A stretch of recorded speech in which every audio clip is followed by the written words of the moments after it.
I think so.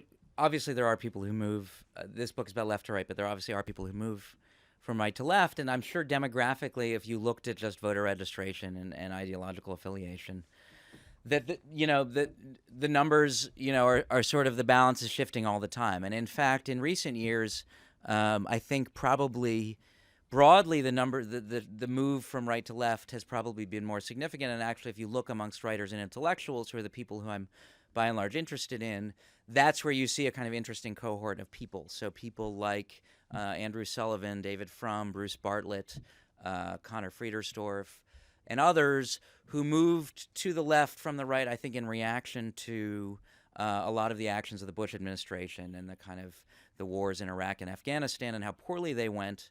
And I think that points to something, which is that a lot of these movements, these broad movements, but also these kinds of stories like the ones I like to tell, happen in reaction to a kind of a political movement or moment in which one side or the other is ascendant and maybe from some people's perspectives goes to excess.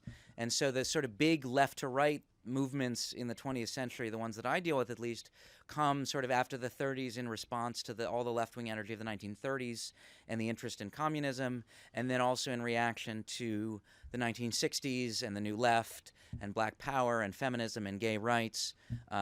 So I think that the reason we're seeing more right to left recently is because that big movement and I would certainly say excess has been a right-wing excess.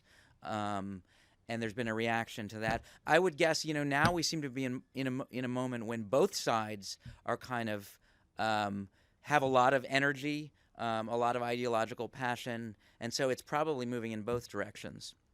I didn't write about the right to left because I think coming from the left, that journey out of it, even though I didn't make it, is more interesting to me and one that I can have more empathy with. And I also think, at least historically, the intellectuals and writers who have moved left to right, who have been sort of fully fleshed out left-wing activists or writers and then become conservative ones, have been more significant than the reverse. So there isn't the same history of right to left that's had the kind of influence that the left to right has.